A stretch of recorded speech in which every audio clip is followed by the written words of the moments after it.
দাদা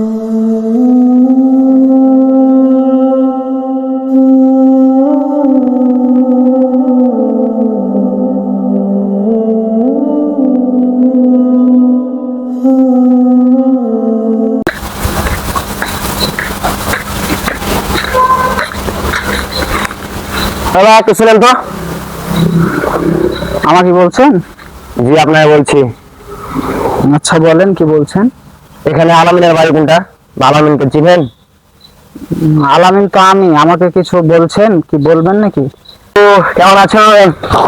তো ভালো। কি অবস্থা? হ্যাঁ কি আমাকে চিনতে পারলে না? হ্যাঁ, চিনতে তো পারছি। তুমি রিফাত না, ওই যে জি। 5 বছর আগে চলে গেছিল ঢাকা? জি জি। কি অবস্থা বন্ধু, কেমন আছো এখন? আছি বন্ধু, ভালোই আছি। ভালোই আছি, দিনকাল ভালোই যাচ্ছে। হঠাৎ ঢাকা থেকে চলে আসলো যে? ওই ভালো লাগে না, তাই গ্রামে চলে এলাম। ও আচ্ছা আচ্ছা। কি অবস্থা রিফাত? তাহলে নামাজ পড়া হচ্ছে তো? ওই যে গেলা নামাজ পড়বা বললা, ঢাকা যে নামাজ পড়বো ধরেছিলা, না কি খবর? মোটামুটি পড়া হয়। মোটামুটি পড়া হয় তো চলো নামাজে যাই, একসাথে গল্প সল্প করে আসি। না বন্ধু, কাল থেকে নামাজ পড়বো। ঢাকা ফেলাম তো, ক্লান্ত, বুঝতে তো পারছো। তো ঠিক আছে, ঢাকা থেকে যখন আসলা আর কি করবো, যাও ফ্রেশ ট্রেশ হও গা, যাও। আমি নামাজে যাই। মাগরিবের সময় কথা আছে বন্ধু তোমার সাথে। আচ্ছা ঠিক আছে।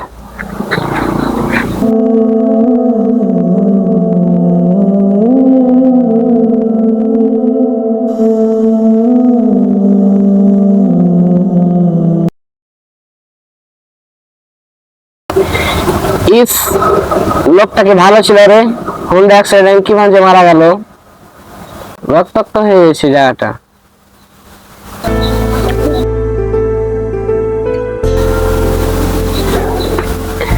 দাঁড়ান দাঁড়ান হুজুর, দেখেন ছেলেটা কি ভাবে অ্যাক্সিডেন্ট করতেছে। ইসরে, আমাদের সময় হয়ে গেছে, আজান দিয়ে দিয়েছে, তো নামাজটা পড়ে আসি। চলো একসাথে নামাজটা পড়ে আসি, যেতে যেতে কথা বলি, চলো। না বন্ধু, একটু এই মুহূর্তে শহর থেকে ফিরলাম, শরীর ক্লান্ত, যা বাসায় একটু রেস্ট নিব। আচ্ছা, তাহলে তুমি যাবা না বলছো নামাজে এখন? জি না বন্ধু, কাল থেকে যাব। কাল থেকে যাবা? জি। কালকে বাঁচবা কি মরবা তার কোনো গ্যারেন্টি আছে? চলো যেতে যেতে গল্প করি, আবার কখনই হবে। বন্ধু কাল থেকে নামাজ পড়ব। এটা যে আমার বন্ধু, এ কিছুক্ষণ আগে ঢাকা থেকে আসলো। হ্যাঁ, ইস, চলো চলো চলো বন্ধু। তুমি ভাবছো কাল থেকে নামাজ পড়বে, কিন্তু এটাও হতে পারে আজ লোকে তোমার ওই নামাজ পড়বে। কাল থেকে নামাজ পড়ব এই বলে অসংখ্য লাশ শুয়ে আছে কবরে। কাল থেকে নামাজ পড়ব, নামাজের ক্ষেত্রে এমন অজুহাত দেওয়াটাই বোকামি। প্রতিদিন ওই পৃথিবীতে শত হাজার যুবক মারা যাচ্ছে। যে কোনো সময় আপনি আমি এই মৃত্যুর কাতারে পড়ে যেতে পারি। তবুও কি বলবেন কাল থেকে নামাজ পড়ব? জানি